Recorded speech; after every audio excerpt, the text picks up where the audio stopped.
Hi everyone, and welcome to this new episode of Invisible Threads of Kindness. Today, I'm in the pleasure of being in the company of Tei Taiyari.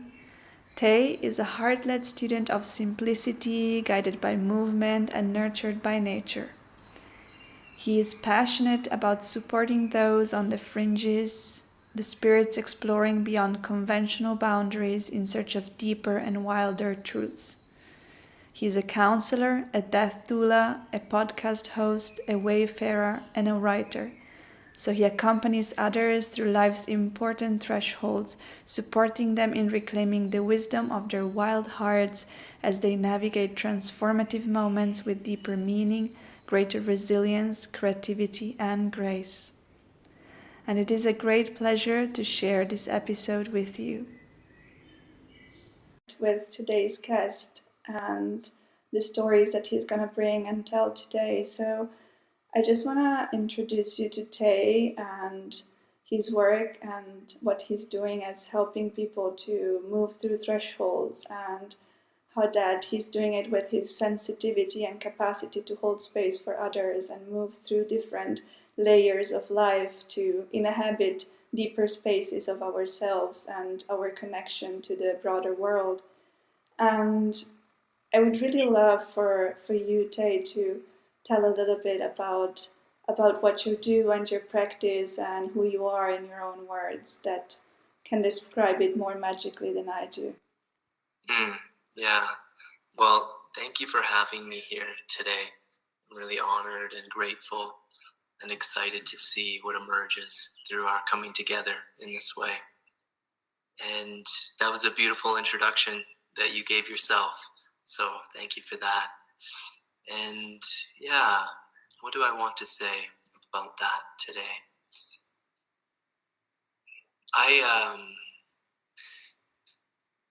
I've lived for a few decades, so not too many, not very many, but enough. And I've had a full life. I've traveled all around the world. I've lived in different places. I've had many different experiences. I've pushed many edges within myself. I've had some deep, powerful, incredibly meaningful relationships. And so, like many of us, I have this this mosaic, this palette of life experience that I've been tracking over time. And luckily for me, it's led me to the work that I do, because I say lucky because I can see that fate and destiny has its way with us, that we aren't in control of the way life is unfolding, and so I feel very blessed by the way things have unfolded, even though there's been so much challenge and pain and difficulty and trauma, but that's all been a part of the path too. So after going through many years of university and jumping the hoops to pose as being worthy to the overculture, I got a master's degree, but it was coming out of that and actually in sidestep along that journey that I was learning the most about myself and about how I wanted to offer my gifts to the world. And so now that I've been in private practice as a counselor for some time, some years now, I've finally kind of hit a vein or found my flow in a way that feels authentic and beautiful and real and rooted. And it's still emergent. So I'm kind of giving that background because I want to say that I feel things shifting again for me in how I'm approaching the work that I do. I feel like it's always shifting, but you go to someone's website, for example, and it's like this static thing because that's how websites work. And I'm just considering lately how I'm going to go in there and change things up again. Because I feel like a profound shift enough to, create the static image in a new way. But currently, I'm offering threshold counseling for wanderers, wanderers, and edge walkers. And thresholds can simply be known as a pivotal moment in your life where you cross over, you enter into a new way of being, a new pattern, so to say. And it doesn't have to be dramatic, in its difference from the old, but there is a significant shift and change in who you are and how you're becoming and how you're showing up for yourself and others in the world. So that can be like rites of passage, initiatory moments in life. It can be revelatory moments. It can be having some kind of visionary experience. It can be even as well the integration of that and the preparation for those experiences. So, to say it more simply, I guess, I'm with people during pivotal and meaningful moments in their life, and I'm just companioning them through the creative emergence, which has a lot to do often with some kind of collapse or some kind of dying, and then the reemergence or the renewal of a new sense of self, a new way of being. Yes. That was a really long, complicated way of answering your question, but here we are.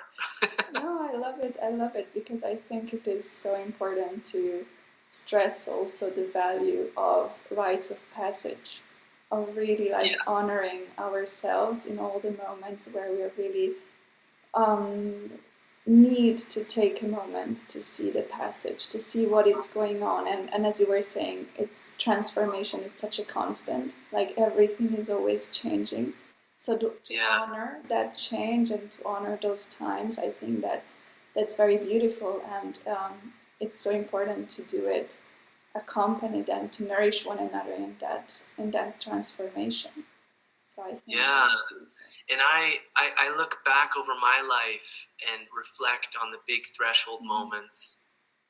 Most of the time, I didn't know that's what was happening. I didn't have the psychological architecture or understanding or the language around it. But I look back at those moments and I see how often I was alone in those moments. And thank the gods that I came through and that I've been able to change and grow in a way that I truly feel is beautiful and that I'm proud of and grateful for. And yet, being so alone in the midst of these upheavals and these transformations, these oftentimes kind of like violent, brutal moments of becoming anew, dying into myself. To be alone in that was traumatic in and of itself, I think that it's innate in our humanity to be held in community and to be held by culture, to be held by family and loved ones in a real deep-rooted way during those pivotal moments, those transitions, those transformations. And so that's part of my medicine, interestingly, is knowing the ache and the pain of not being held in those times, and that's been able to refine my ability to companion folks through that. And I think oftentimes people come to professionals like me, counselors, therapists, healing arts practitioners of any kind, because they're not held in that way by their community. In a traditional society, you didn't need to go to some person outside of the community, some stranger usually, to get what you needed, right? So there's an ache in that I think we all understand to some degree, and certainly I do, and that helps inform the practice. And it's a mystery, and I still don't understand it, but I can see how it does inform. Wonderful. Yeah, I think it's part of the alchemy of the collective somehow. By working even with the individual, you can really go and work with the collective need for reconnection to whether it is the human or the non-human, and being always held in those spaces and recognizing how to hold ourselves together collectively and individually. And I think that's of profound value, and I think that's why I really honor your practice and what you're doing. And of course, we're always learning, but it's beautiful to be there for one another in those moments. Yeah, and part of my growing understanding is that it's becoming more difficult to see the individual and the collective as separate in any way. Like, there's importance certainly to be placed on the individuation process, right? Becoming who you're meant to become, like ensouling, enlivening your unique expression in this life. And yet, I think for the healthy, mature organism, that individuation actually leads you deeper into the collective. It leads you deeper into interrelatedness. So that's part of my work too, in my own life, but it's, of course, in my practice and in supporting folks, is trying to bring those two kind of constructs that seem to be held apart in the modern psyche often. I'm me and they are them. And although I'm in relationship, I'm still me over here, And I just don't think that's how it really is at a fundamental level. So just beginning to play with that in-between, to inhabit it more and more with more sensitivity and receptivity, I think is important in one's process of growing into who they're here to become. Yeah. It's like reconstructing fragments of a bigger whole, and we're all these fragments, and at the same time we recollect our own fragments. And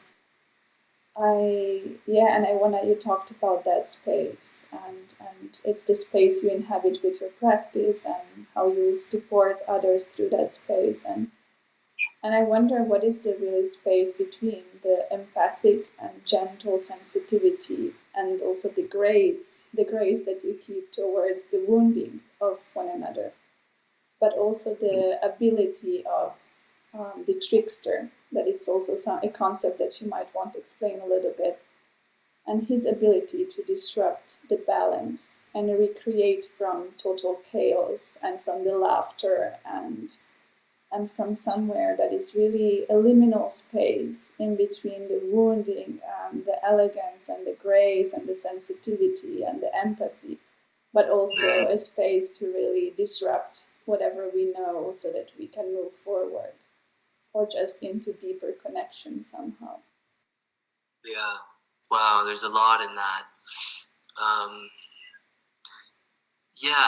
So, I think the more that we tend to that space that we're both speaking to, pointing to, the more alive we become. And I see it, I think that like poetry and metaphor and imagery is very important when feeling into and speaking to this space. And I will bring in the trickster in a moment because it's so important.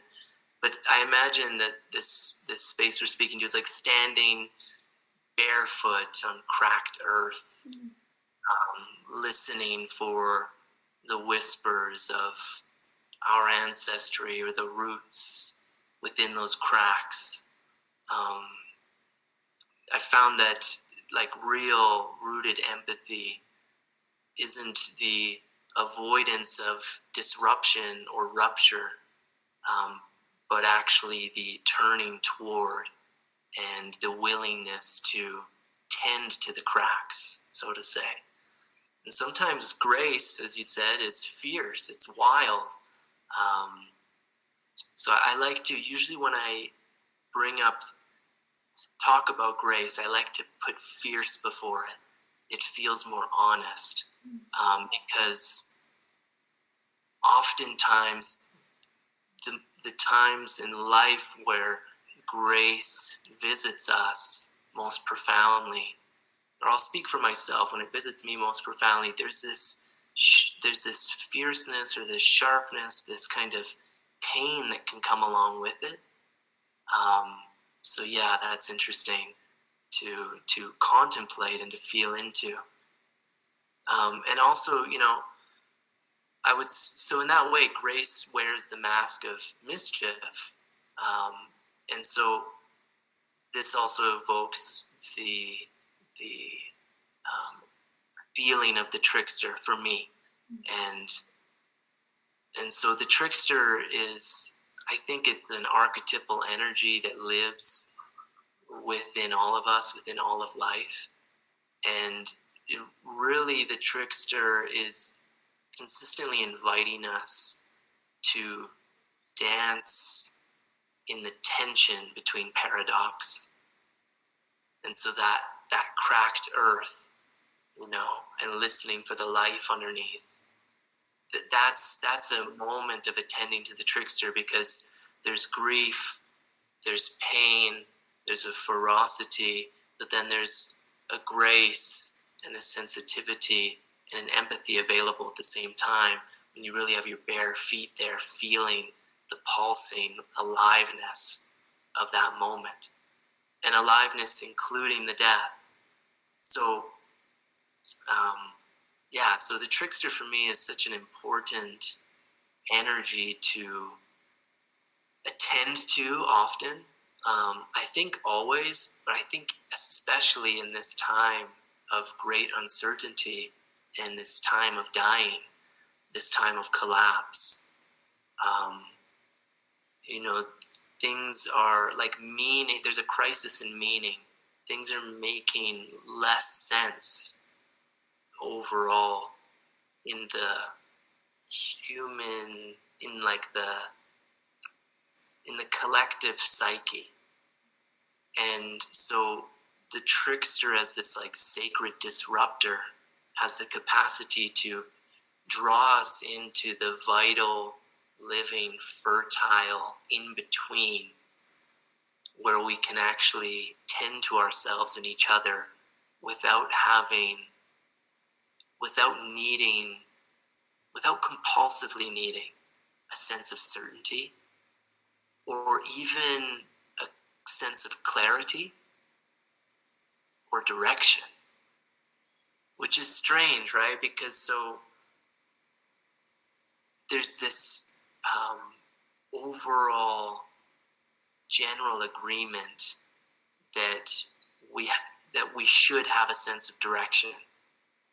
Like the myth of progress, for example, it's based on this story that there's linear progression, that things were worse and they're getting better and they're going toward an even better future. And I think it's very obvious to people tuning into this kind of conversation that that's so utterly false. that myth in particular not only is it not serving us, but it's just never been true. And so then that way it's not even a real myth. It's not a rooted myth. It's not one to be guided by.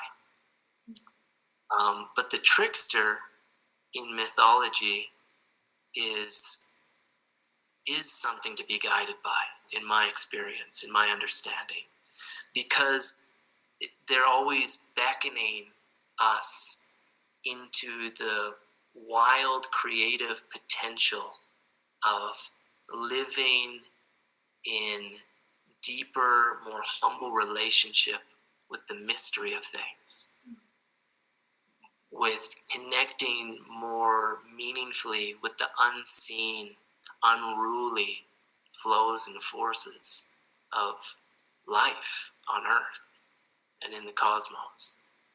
That the trickster is this creative, destructive force. It's like hyphenated in that way.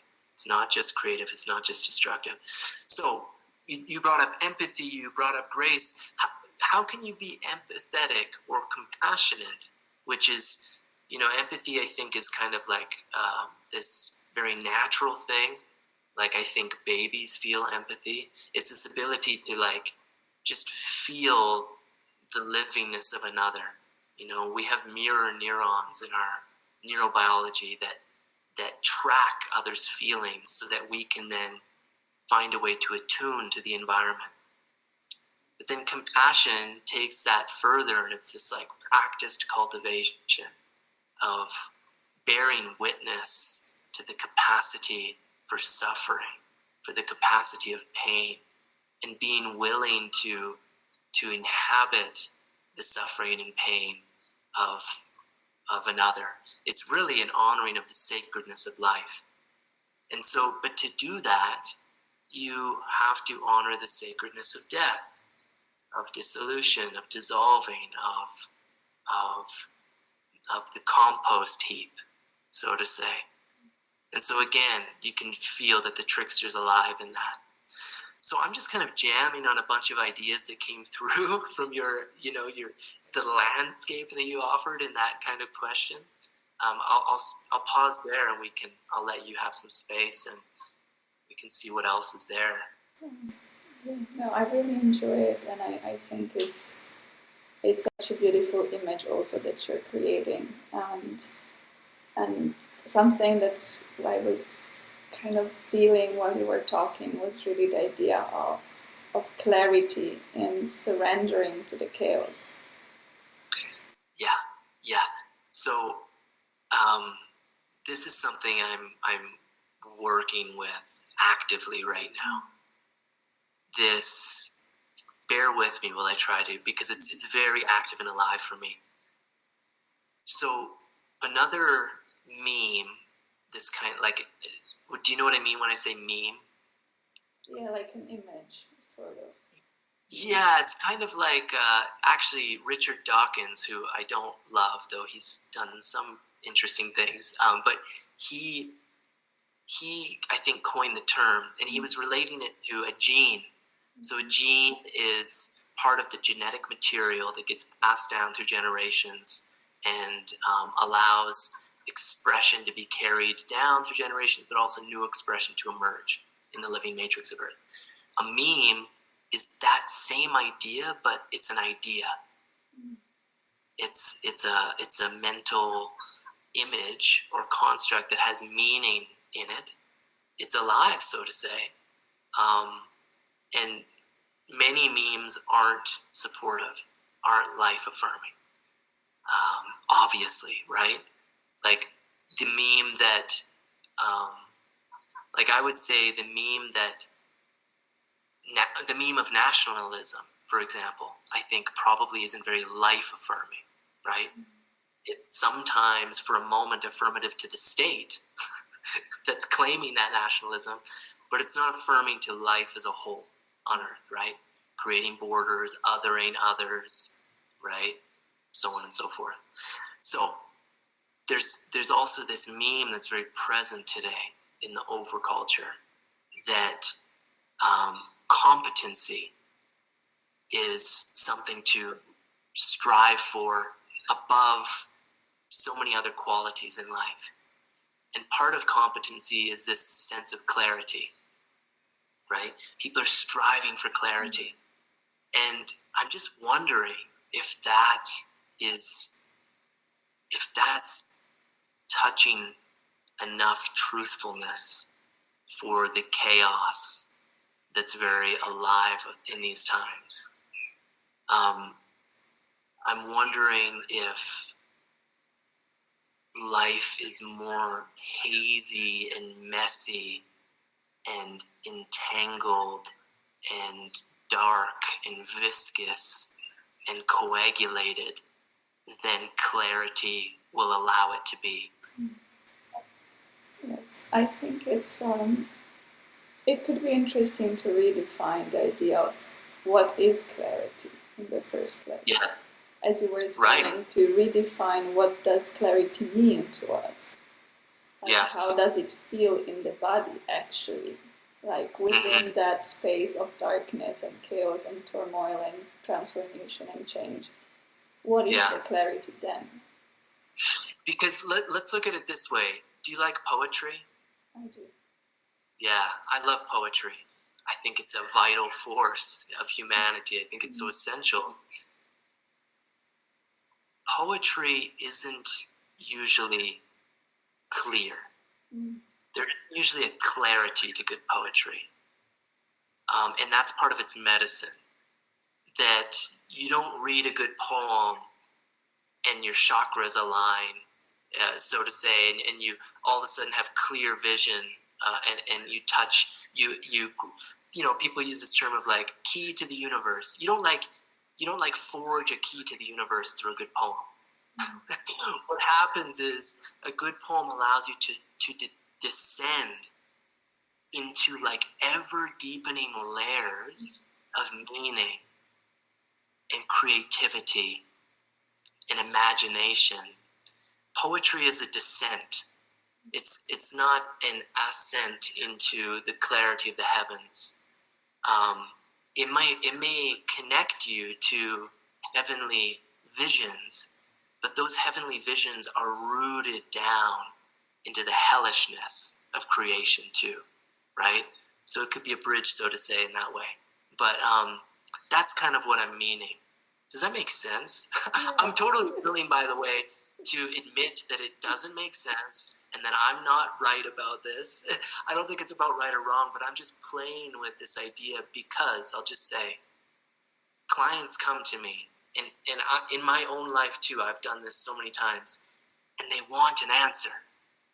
They want clarity around a symptom, around something happening in their life, around a conflict, around an understanding. They just want clarity so that they can take their next step with confidence and feel okay in this wild world. And I'm consistently recognizing that seeking for clarity and to birth confidence from this sense of clarity is actually maybe rooted in a fear of being taken under and being undone by the unruliness of life on earth at this time. That there's a fear of descent. There's a fear of soul, which makes a lot of sense to me because there's a lot of soullessness at this time. So there's this inherent fear we have in really being touched by the poetics of soul. That's why when you were speaking, I really thought, oh wow, clarity, how does that define through the heart? Rather than being defined by anything logical, and to just dwell with the questions of the nonsense. Yeah. And keep it there. Yeah, and that's beautiful because I think it's the heart that can dwell with opposites, right? And so someone who matures their capacity to dwell with opposites is also deepening into their heart's capacity to be with the living reality, the messy reality of life. And in that way, maybe the clarity that you might feel in your heart space is actually some kind of acceptance, some kind of loving witness. Rather than like a directionality, it's more of just like it's like a style, it's like a space you inhabit of being able to bear witness to life and humbling yourself to just be moved naturally by the consistent paradoxical pullings that are happening at any given moment. Yes, I love that. And I want to just add, maybe to go into, and in this space, how can we add playfulness? And how can we kind of inhabit that space by just playing around with the mess? Mm-hmm. Well, this is something that the trickster is consistently doing in mythology, in peoples all around the earth, probably for time immemorial. I mean, coyote, which, my council work, I call it Coyote Council. Coyote is the probably the oldest deified creature in North America that we have archaeological, anthropological evidence for. So, like, it's almost as if Coyote is one of the oldest gods in North America, the trickster. So there's something that our ancestors recognized way long ago, that something about the trickster energy that was essential for life. And of course, one of the main qualities of the trickster is to bring sacred play, to bring humor and silliness and disruption to the seriousness and the rigidity of life. So anytime that we consciously or unconsciously engage in playfulness, and this is a big spectrum, right? But anytime you enter that territory of playfulness, you're honoring the trickster, and you're honoring what seems to be one of the oldest gods. So there's a visitation of one of the oldest gods of humanity comes in to that moment. And so in that way, it makes me wonder, are you honoring one of the most fundamental aspects of what it means to be human when you play, when you cultivate and let go into humor?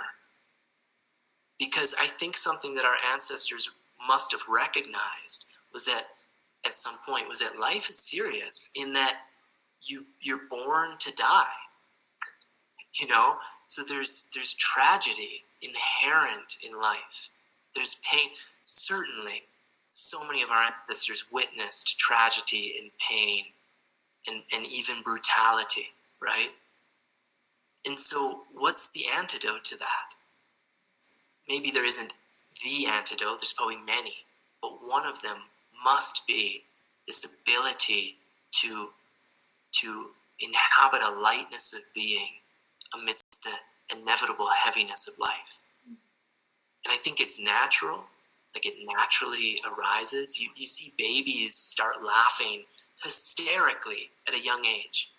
Like you can get with a baby that's just some months old, and they will laugh until they're shaking and like almost crying. I've been with babies when they're doing this. It's natural. It's like this upwelling of the cosmic thread of silliness and humor. And so it's inherent in us, which means to me, to honor what we are and what we're here for, there must be some kind of conscious tending to that thread. And yeah, I'll pause there and see what that brings up for you. I'm feeling into the laughter in the nonsense, and the laughter about the temporary aspect of life, and the fact that, we're all gonna die. So we might just make the best out of whatever it is, and make it into, and how laughter can change everything. It can just transform the whole space, the vibration, the people, everything. When it's really felt and meant and really comes from that chaos, from that void within ourselves. Yeah. And it allows I've been loving this idea of visitations from gods. And I don't necessarily mean it literally. I don't think gods really should ever be conceived of literally. I think they're poetic. And when when laughter descends into my being and it ruptures out of me, I'm seeing that more and more as a visitation. And you could see it as a visitation from the trickster. And in that way, it asks for some kind of relationship, some kind of tending. Like all the gods want to be tended to. When they're left in the shadows, they maybe become less genuine. They act out in ways that aren't natural to them because they want to come through, they want to be known. And if you don't give them their rightful place, they'll come through other means, And so what I'm meaning here in terms of laughter and humor, when you aren't allowing the visitation, when you aren't tending that relationship like consciously and with care, you're leaving certain parts of your psyche in the dark. You're not honoring the full spectrum of your soul. And so then it's going to act out in other ways. And I'll give an example in terms of humor. One part of my family, they're very, they can make lots of jokes and be kind of, it would seem playful in a way, but it actually tends to be hurtful. Have you been around folks like that where you think they're, and I'll do this myself too, because I was kind of raised in that pattern of humor, that the humor is actually hurtful, and it's not based in it doesn't feel full of life. It feels like it can kind of drain life. And I'm starting to see that as there's something happening where the sacredness of humor and play isn't actually honored in those spaces and in those people. And I know this for a fact. I know these people intimately in my family, and I love them. And I can also see where play has actually been pushed into the dark. And so then it comes out in this way that actually doesn't bring coherence, doesn't allow like life to emerge in fullness. So part of the reclamation for me over the years has been tending to this more fully in my life. And I can notice now that I'm much more playful in every moment, actually. And how that not only brings more joy and silliness to the moments of my life, but it actually brings more coherence into my relationships. There's more safety. And of course, we see when children are playing, and not just children, babies of all kinds, young ones of all kinds. We see this in dogs and cats, that they play, and that we can see them learning so much about life in their playfulness. That the wrestling that children and dogs do when they're young, that wrestling, it actually is initiating them into deeper layers of relatedness and coherence, being able to listen and respond and dance with life. So, yeah, those are some of the thoughts that came up for me around that. Does that make sense? I'm kind of just, this is coming up for me right now, in a way. But You shouldn't ask if it makes sense. So, right. but I think it's really, I also thank you for sharing all of this. I think it touches on certain things that kind of I was reflecting on, that space, between being empathic towards someone and then the other part, which is chaos. So, like, what is the space in between making a joke but not hurting others, making a joke but being present with what they're feeling and understanding maybe when it's time and when it's not time. I think really kind of leaning into boundaries and understandings and really going deeper into the intimacy of the relationship by understanding when laughter is appropriate and when it's not appropriate. And as you were saying, maybe sometimes people haven't learned to laugh at their demons, And then, of course, we can teach them, we can invite them to laugh at their demons and be like, okay, this is really silly.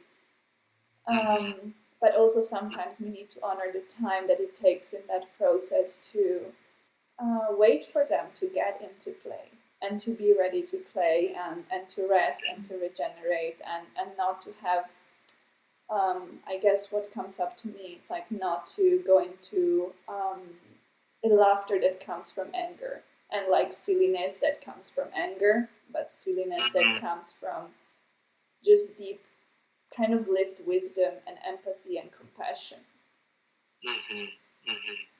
Yeah. Yeah. I'm thinking of a trickster story of Raven with the Coast Salish peoples in the Pacific Northwest of North America. And there's this story where Raven, it's like there was, and this is common, mythological story, and often the tricksters involved, where before there was a light on Earth, people were living in darkness, perpetual darkness. And Raven thought that this was kind of unfair, that people were living in the dark and that they couldn't experience that other spectrum of life. And so Raven found a way to trick the sun god into gathering some of its light and bringing it back down to the people. And he ends up getting in a lot of trouble, which is pretty typical of trickster stories. But what ends up happening is he illuminates the world through gathering light and bringing to the people and risking himself for that. So there's often, I could have told the story better and there's more to it, but the point I'm trying to draw to is that there's often a risk involved in inhabiting that playful trickster energy. There's an improvisational aspect to it. You can't force playfulness. You can't force humor. You can't set it up and get all the elements right and perfect it, unless you're a stand-up comedian. But even them, they're reading the room, and there's this dynamic interplay and relationship involved. So there's a risk involved. But also, if you do it right and with full devotion, you're actually illuminating. You're illuminating the experience of the others in your life. You're maybe illuminating parts of life that really need to be illuminated, that have maybe been left in the dark. And comedians are really good for this, by the way. I think that they play such an essential part in today's culture because they're consistently bringing light and lightness and humor to really serious and important things that people should be thinking about. And that's what the trickster does. So when we inhabit this playfulness in our life and we really make it a practice and we learn to let go into the natural improvisational capacity that we have, we're tending to more wholeness. We're tending to the dynamic integrity of life. We're maybe illuminating things that need that within ourselves and within each other. I love that. I'll leave that to what you said. I think it's very full and rich, and it has a lot of things that we can reflect on. And I also really appreciate the interest that you have for storytelling and for the art of storytelling, which I think is so profound, and it's something to really cultivate. And I think I was wondering what for you is the importance of this storytelling to also create a relationship with the non-human world. and the spirit world. And you were talking about gods, but not only gods. I kind of want to take away the idea of godly as something like beyond, above, something that it's not inhabiting us. But what about the spirit world, the non-human, and that part of the sacredness of life? Like, can you talk a little bit about that, like storytelling, play, and connecting with the spirit and non-human world? Yeah, so I love that you brought that up about the gods. So let's just take a moment and think about the Greek pantheon of gods. They were not something that were beyond humanity. They were actually living archetypal forces that lived through humanity. You know, for example, the god Hera, which was Zeus's counterpart. Zeus being the father god, the one who like kind of kept things in order in a way. Hera was his counterpart. Also, Zeus was the one who was making love with so many other gods as well as humans to create demigods, right? So he had this erotic draw, this erotic magnetism to keeping things in integrity and in allurement, drawing things together. And Hera is mostly known for her outrageous jealousy. So the goddess that's the counterpart of the father god is the living embodiment of jealousy, which we tend to demonize. But there's something important there, that there's actually a vital quality to jealousy. And I won't stay here long, just one more thing. What could it be? Well, she also represented the home, the family, the hearth, the sacredness of home life and containment and safety. But she was outrageously jealous. So there was something in her jealousy that actually established life-affirming boundaries in the pantheon, but in life, in our humanity. So I just want to ground the gods just with that one example. It's not about being out there. It's so much about being in the experience of life and connected to the land. Because of course, myth and story comes from the land. We are so young, humanity, as earthlings. We're children of the earth, more so than nearly every other species. Most species on earth are so much more ancient than us. They're our elders, and they populate landscapes. And so landscapes are our elders. So our capacity to even story, our capacity to have the kind of perception and consciousness that we have comes from the land, comes from the more than human. So all mythology that has been stirred up through our souls and through our bodies and through our communities over time have come from our connection to the more than human. And so gods are born of that. You could say we are born of gods, which is how the mythologies go. So in that way, it's really important to look at what our stories are today. Which ones are dominant, which ones, and this is in our individual and our collective lives, which stories are guiding us, leading us. And I think to bring it into the personal, I think is important. So I want to bring a quote in here actually, and it's from Michael Meade, and I think this will be a good way to talk about story and myth and our connection to the more than human. He says, our job is not to comprehend or control everything, but to learn which story we are in and which of the many things calling out in the world is calling to us. Our job is to be fully alive in the life we have, to pick up the invisible thread of our own story and follow where it leads. So there's things calling out to us.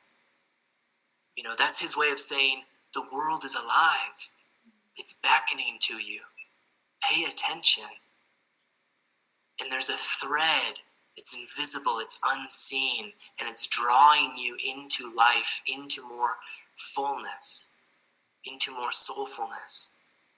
But you have to slow down and sensitize and listen and humble yourself to be able to feel the draw of that thread, and then to follow it earnestly and with sincerity. And it's going to lead you into unseen imaginal realms as well as the physical. And you're going to notice that there are important motifs and archetypal elements that are wanting to emerge through you, wanting to story through you. So in that way, it's a paradox again, which is, I think that we are writing our story, but I also think that we are being written. It's not either or. So it's this strange tension that we have to inhabit of taking up like the responsibility. I'm writing my lore, and also settling into more of a soft, tender responsivity and recognizing, but I'm also being written. And it's that part, I think, that connects us more deeply to the unseen and to the more than human. The willingness to recognize, I'm not at the helm of this. I'm caught in the tension, in the in-between, in the messy middle. I'm surrendering to the void. And what is written in that dialogue, I believe. And I just really want to have a moment to also honor and call in all the elemental forces that are speaking even through us, and through the practice. And I think it's always about all those elements that come and weave the story with us and create the space for that dialogue, create the space for that union, for that connection, relationship. That definitely comes from not knowing, because we don't know, and we need to learn a new language. Mm-hmm. Yes, relationship. This is so important. Like, life is relationship, and so then life is intimacy. And so then I think that the evolution of life is an evolution of intimacy. And I've heard it said that intimacy is the context for revelation. So transformative processes or moments of experience, or even a whole life arc, a whole life story, is this continuous engagement in the art of growing into intimacy, into relationship. And so you can think of any good story you've ever heard, and it's good because of the depth and complexity of relationship. Even if it's a story about one person, let's say, there's an amazing movie and book, Into the Wild, and the main character, you seen that? And he goes up to Alaska on this kind of like heroic journey to meet himself. And that's like a solo journey, right? But the reason why the story is so potent is because you get to feel the depth of relationship that's being explored in his inner world. So we're made up of so many different energies. We're a coagulation of just like uncountable amounts of energies, flows, forces, images. So you talked about fragmentation earlier. I think part of the disease, the dis-ease of this time, is our lack of ability to tend to the incredible diversity of our inner worlds and our outer worlds, because they're not separate. So just our inability to tend to the diversity of life. And we like to, for some reason, simplify it as best we can. And we do this too when we create medicines, for example, right? Someone goes to the Amazon, they find an amazing living organism that has properties that have been known for millennia to heal certain ailments. And what does science do? What does reductionism do? They try to extract the one component that they can so that they can patent it and monetize it, right? But it also comes from this psychological fracturing that's inherent in the reductionist model, the reductionist perception.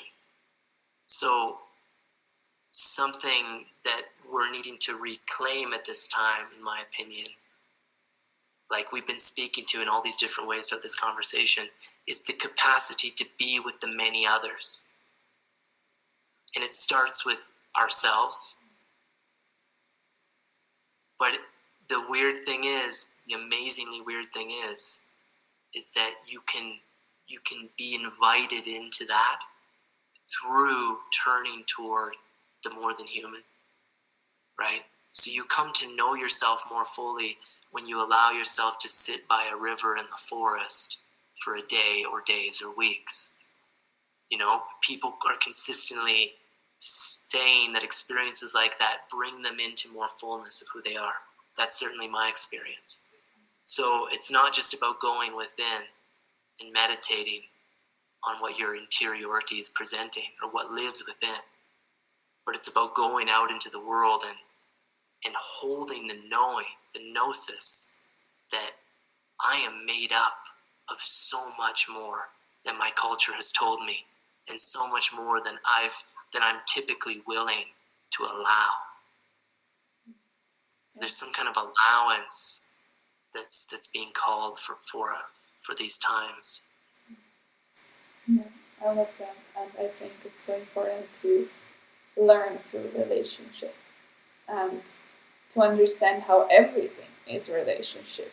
I mean, it's really everything. It's a relationship you have with every single particle of life, and I mean, even just the air is full of information, and the water, and as you say, you know, like you can learn from all of these different aspects around you, and it's so beautiful because it's so enriching, and it makes you become whole again, because the wholeness is in just understanding that we've never been separate from everything. It's just one kind of spirit that inhabits everything. So going back to a very animistic perspective of reality. And I actually, even in that kind of, we're talking about this inhabiting different spaces, and so something I've been kind of wanting to ask you, because it's something that I felt like also as a calling through your voice, and it's like a voice that within your form, that it's masculine and the masculine embodiment, I really hear this very feminine voice of devotion and this feminine nature. And I would love to know, in that sense, what is the relationship that you have to your masculine and to your feminine nature, and what does that mean? What does it even mean being a man within an animistic kind of worldview? Yeah, that's a great question. Well, I definitely don't see them as fixed polarities, but more like rivers flowing through me, sometimes braiding together, sometimes veering off in opposite directions, and that's natural given whatever the immediate context is. So the masculine in me seeks to offer presence, form, a kind of gentle, courageous architecture of protection and care. And there's probably more to that. I'll leave that at that for now. The feminine then is more about breathing life aliveness, into the mystery, about tending to the subtle, receiving the subtle, the sacred, the softer undercurrents of life and longing. I feel that when the feminine is more engaged in my life, that I feel more sensitive, and that my caretaking takes on deeper, more subtle dimensions. Yeah. So devotion, as you mentioned, I think it arises in their meeting place, where the masculine kneels in service to the feminine, to the unseen, that dances in that wild reverence of what cannot be named. So I don't always know which is leading, because they seem more like lovers in an endless conversation, and I'm being shaped in their wake. So I'd be happy to speak more to them specifically, but that's kind of what's alive for me right now, as I'm trying to organize the way it feels for me through words.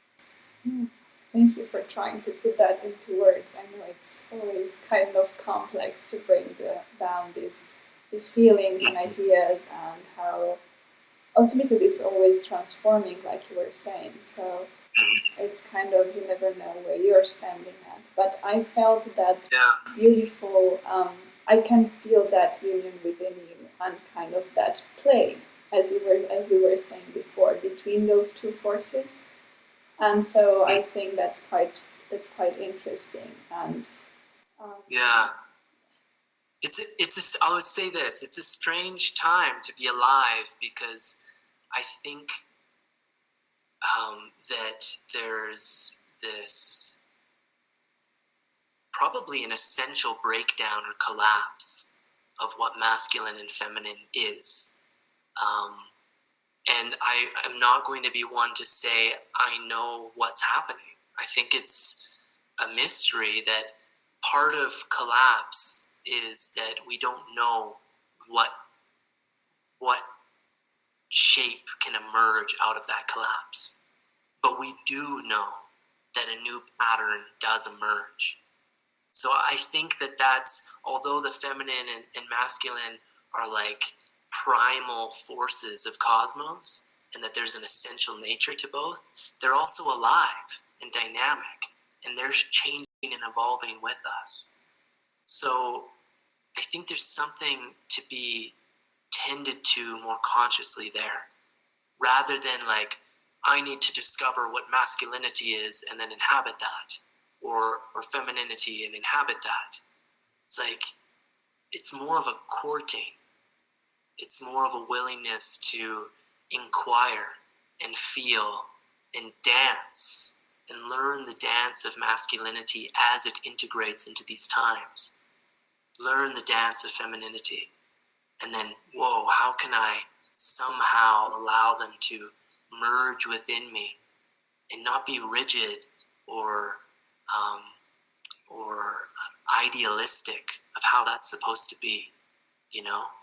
But I will say, too, that being a man and feeling more predominantly masculine in the way I express and show up, that there's something so important about standing up in protection of the sacred in a way that only the masculine can do. Now, I'm not saying only men can do, but only the masculine can do. That there's some kind of strength and steadiness and containment of values and virtues that is needed at these times, and that the masculine needs to step forward with that, with a gnosis, with a deep knowing that certain things are worth protecting and worth sacrificing for protection. Like, for example, I went to Canadian federal prison for standing up in protection of one of the last remaining old growth, temperate rainforest watersheds on Vancouver Island in Canada. That I stood up against the military industrial complex, and they sent me to prison for it. And I didn't do it, I did it completely peacefully.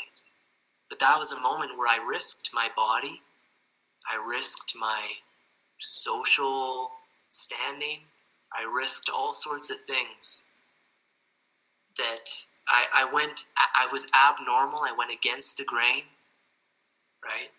And I disrupted those patterns of safety and conformity in order to inhabit my masculinity, which, by the way, was guided by a deep feminine feeling that there's mystery in that old growth that deserves to remain alive and revered from a distance. Or maybe not a distance, from a closeness, but from a healthy, respectful,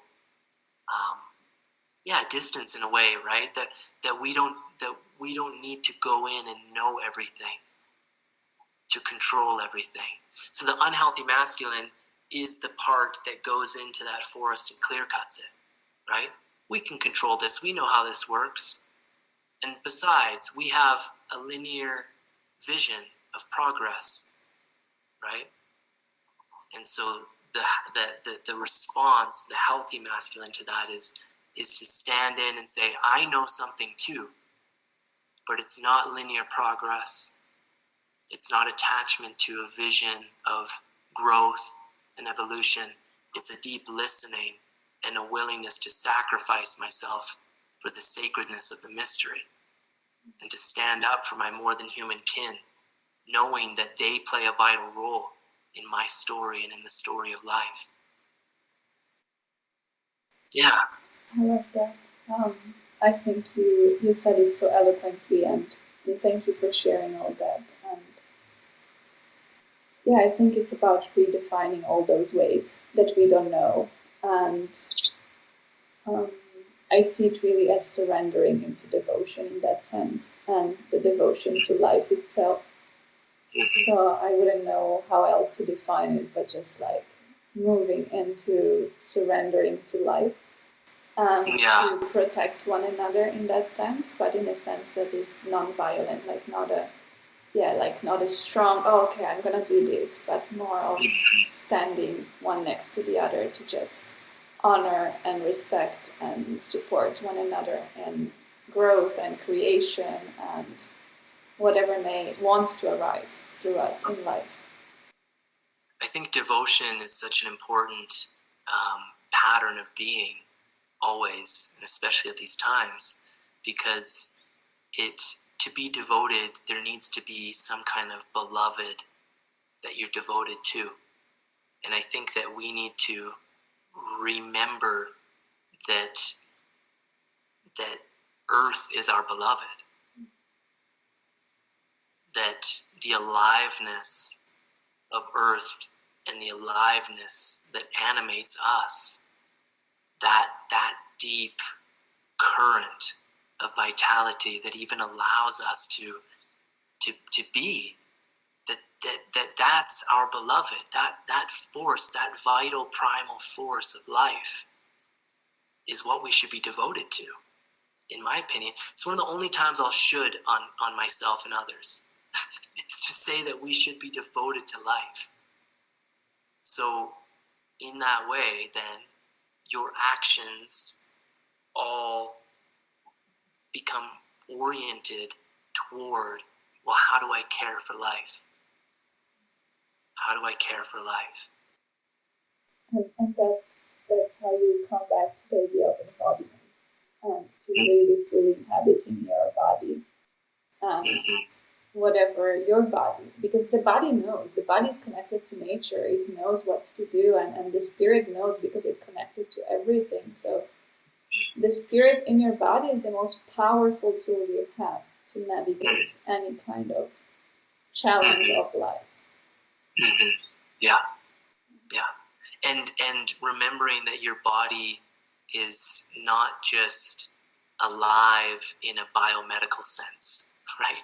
That your heart isn't just a pump, that it's a living, organic expression of poetic connectedness, that your heart allows for you to feel longing and to be drawn into intimacy with life, that love and adoration and the apprehension of beauty is possible through your heart's capacity to feel the living texture of the wild world.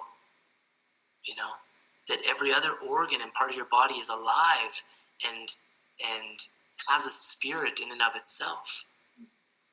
Nearly all ancient traditions saw vital organs as having their own soul, their own spirit.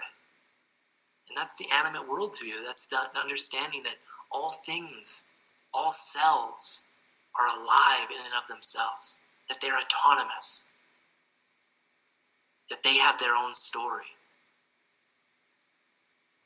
So, yeah, the body, yes, in that way it's our greatest teacher, because we're blessed to be inhabiting this incredible gathering of intelligence and story that comes together to dance together, to unify into something greater.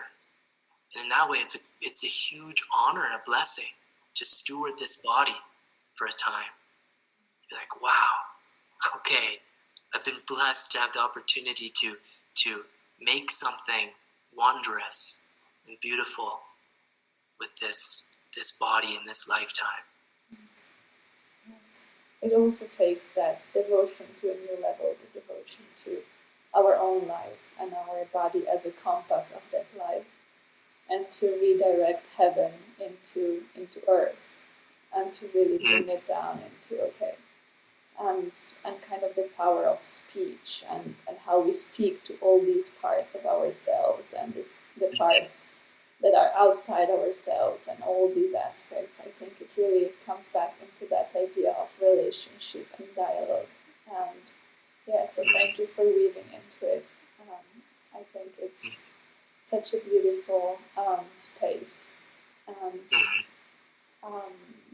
I actually feel it's been so rich, this conversation, and I kind of want to leave it here in this space for those who listen and observe, and just to take this in, to really take in the fact of being constantly interwoven and interconnected, to open the heart to whatever may come through and the experience of life, which is very sacred, and to never forget that, to laugh of the things that we don't need and we don't want.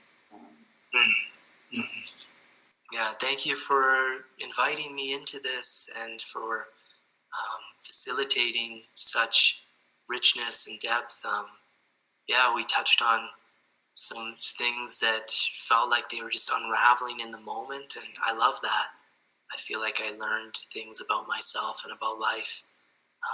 So I appreciate you offering this fertile ground for this new growth today. Thank you so much. It's really been such an honor and pleasure to have you in this dialogue. I really, really appreciate it, and thank you for giving even more life to this space, and to bring your own wisdom and experience into it. So yeah, I deeply appreciate it. And I kind of just want to let you maybe say how people can get in touch if they want to dive deeper with you into practice. Yeah, absolutely. So my website obviously is a great place, but like I said at the beginning, I'm going to be reworking it in a fundamental way soon. So, the best way is, if people have any interest in working with me, is just to set up a free call with me. I love to just hang out with people for any reason. Meaningful dialogue enriches my life. And if it works out that it makes sense to be supportive beyond that, then great. But I just love connecting. And so that's the easiest way. I do have a few things coming up that I'd love to direct people to. Absolutely. Which is, I have a virtual event happening May 31st. It's called Rise and Revitalize, an online gathering to enliven and embrace the wild bloom of becoming. And it's just going to be a space where I'm gathering some folks to talk about that theme in their own unique ways, a way to gather up the spring energy and move into summer so that we can bloom together with a sense of vitality and richness and inspiration. And then I'm running a 1-year program of sorts that's starting mid-June, and I'm calling it A Year to Live. And to say it simply, I would invite people, I do have a web page for that on my website where they can learn more. But to say it most simply, we're just going to deepen our relationship, our allyship with death together. It'll be a group of 5 or 6 folks, and we're going to live the year as if it's the last year of our lives. And each month we'll build with a specific theme that we'll work with as a group and also individually. And it'll culminate in a ritual death and rebirth. And it's going to be simple, it's going to be spacious, it's going to be profoundly deep and rich. And there's already a few folks that seem to be committed, so there's not much space, but there is. So if someone is interested, reach out for that. And then one last thing is that I host a podcast called Wild Heart Revival, and we have heartfelt conversations and share stories as pathways of renewal and revival. And it's just a beautiful space where we meet the mystery together and explore meaningful threads of inquiry. And I love it. It's one of my biggest passions currently. So I invite everyone to come over there and hang out. Wonderful. Yeah. I leave everyone with this richness and invite everyone to have a look at your work and your practice. I think there is so much to learn and to be curious about. So yes, I'm sending you the many blessings also into all of your work and your projects and this year-long container of rebirth. That sounds very inspiring. Mm-hmm. Yeah, thank you. Thank you so much. I wish to thank you for your presence. It's been a true pleasure to share this with you today, and I'm always open to further dialogue if you'd like to connect. It is my wish to create community through this channel, so I will be very happy to connect with you. And if you'd like to learn more about my work and my practice, you may visit my website, which is bodhishola.art, written as bodhishola.art. I'll be very much looking forward to hearing from you, to connect, to dive into deeper dialogue, and I wish you many blessings into your day. Thank you for your presence.